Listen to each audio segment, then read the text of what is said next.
113 years ago, in 1895, Charles Eliot, the president of Harvard University, read an article written by alum George Layton. Layton had a problem. He was the president of the Los Angeles Terminal Railway, and he was urging Harvard to create a program to train railroad officials, described by him as not only men of affairs, but lawyer, financier, engineer, accountant, economist. This is the end of the 19th century, an era of economic growth, where the railways and the telegraphs connected people and resources across the vast territories of the United States. From his work in railways, Layton understood the great opportunity ahead. But he also understood the complications, the many decisions to be made regarding where to build lines, rates and traffic, workers and supervisors, decisions that require specific skills and knowledge. Even though he didn't know it at the time, what Layton really wanted was well-trained MBAs. 13 years later, at the founding of the Harvard Business School in 1908, there were only a handful of schools of business around the world. Harvard had to invent everything: curriculum, courses, reading materials, cases. It even had to figure out where to find business professors. His founding dean was a historian. Business was not considered an academic field, and building business education would take time and perseverance. As the founding dean wrote in a letter, he was constantly being told, business cannot be taught. The creation of business education conveys a great response by the university to an important demand of the 20th century. Train managers to lead complex industrial organizations. Their impact in society is undeniable. Of course, today, we have schools of business everywhere. More than 100 years later,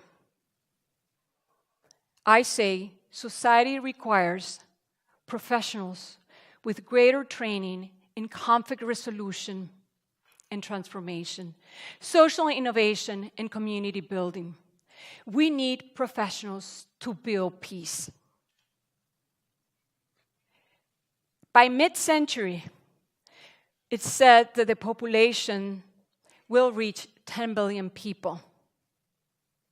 Estimates say that 70% of those 10 billion people will live in cities. Whether we like it or not, cities are our future. Our reality is one of increasing diversity, density, and complete connectivity. And our reality and our challenge is one of how do we build peaceful coexistence. With a population of this size, we're all neighbors. Whether we are on the airplane, down the hall, down the road, or across the ocean. And we all know that neighbors can be wonderful, but they can also drive you crazy. New York City is home to a population of 8.5 million people, with almost 200 languages spoken, and 40% of its population born outside the United States. New York City is a model to the world, with incredible diversity in food and cultural opportunity, people. But this great city faces an array of ongoing pressures that need to be managed on a daily basis. This shows in small and large ways. For example, very Orthodox Jews have sought to restrict traffic in their neighborhoods out of respect for their religious strictures. African Americans are understandably conflicted about the gentrification of Harlem, the historical black part of the city. This city, all cities, small and large adjustments and negotiation happen every day. Diversity intersects with density to add layers of complexity to our challenge of peaceful coexistence. Imagine what everyday life is like in a slum like Kibera in Nairobi, with estimates of 1 million people living in an area the size of 3/4 Central Park. Mexico City is a wonderful place with great history and cultural richness. But with a population over 21 million people, try to imagine the challenge of providing basic services: road repair, power, water. And just to keep things working, this city even requires sewage divers. Cape Town is considered to be one of the most beautiful cities in this world, with 1.8 million visitors per year. Today, however, Cape Town faces imminent day zero, today where there will be no potable water for its residents and visitors. But whatever we're going to be facing in this century, we are going to experience this together because of our global connectivity. 70% of the population owns a mobile phone. This type of connectivity creates incredible opportunities, like helping the poor stay connected and do all kinds of transactions that were impossible not that long ago. At the same time, when the wrong button is hit and it says something like ballistic missile threat inbound to Hawaii, seeking immediate shelter, this is not a drill. It can appear instantly in millions of cell phones, causing panic among locals and tourists alike. Our challenge of peaceful coexistence is not simply a matter of more people crowded in cities.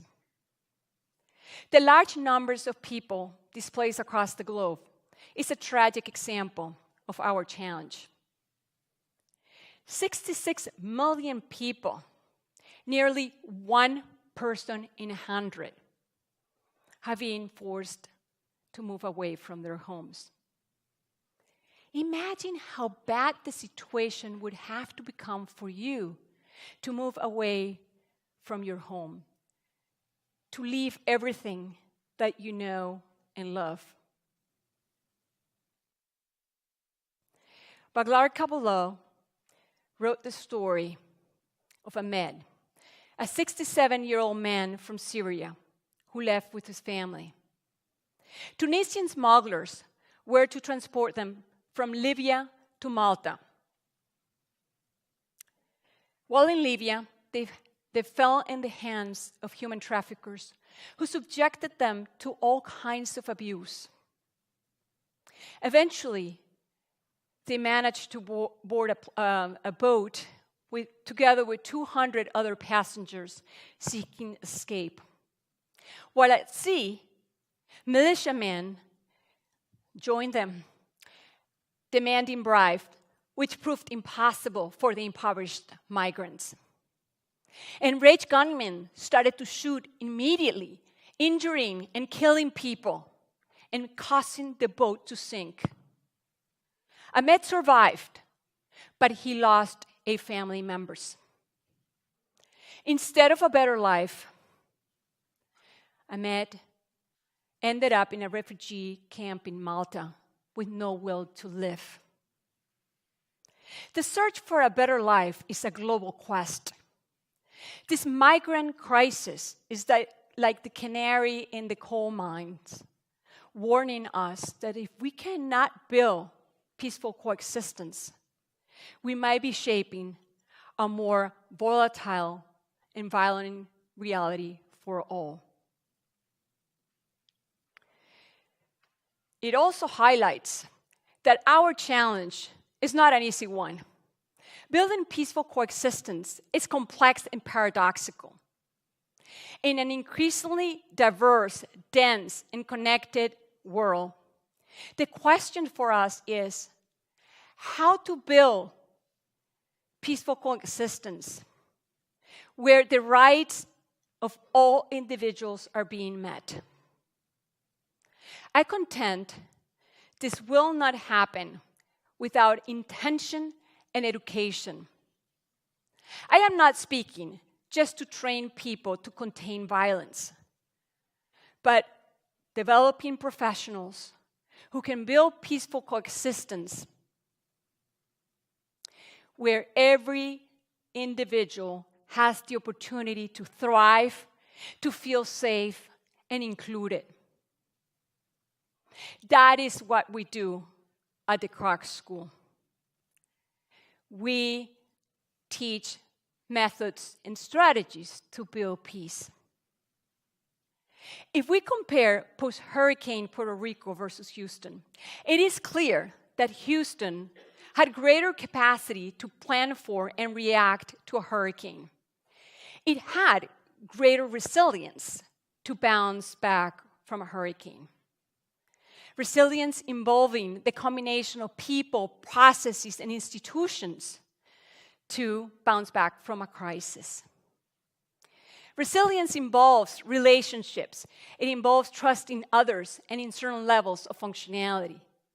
We teach professionals who go into communities to build resilience.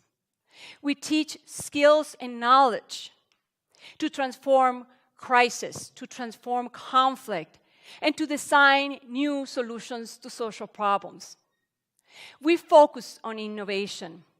We all know the definition of insanity is to do the same thing over and over and over and expect different results.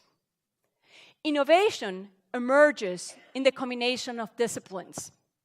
In a course in peace engineering, a student designing a drone works alongside a student activist seeking to find ways to deactivate landmines effectively.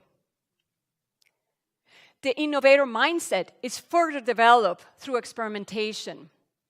As part of coursework, students must roll up their sleeve, get out of the building, and test their innovations for change.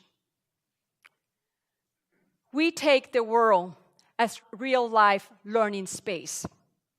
The Kroc School has a network of more than 1,000 women who are building peace in communities around the world. Yamandao is one of them.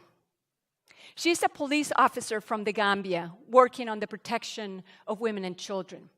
In San Diego, Yamandao shares with students, faculty, and community members what it means to be a courageous doer. Building peace is no easy work, and Yamandao is one tough cookie. In Darfur, she was shot 3 times in her leg, and when her wounds festered, she used her own knife to address the situation. In late spring, students and researchers will go to the Gambia to see Yamandao's work in action and to export their own local knowledge. The Kroc School, it's part of a university. We capture what we learn on how to build peace, and we share new knowledge outside the ivory tower. We are committed to finding ways to share knowledge faster. The world cannot wait. If we don't speak now, charlatans might become the strong voice. We believe education is our most powerful tool to transform systems, to change the order of things for the better. The Harvard Business School founding dean proved skeptics wrong. It turns out business can be taught, and teaching business has generated great wealth and prosperity. I know peace can be taught. It can and it should be taught. This is the time to train professionals who can shape communities, diverse, dense, and connected communities with justice and inclusion. The Kroc School is an early innovator in peace education.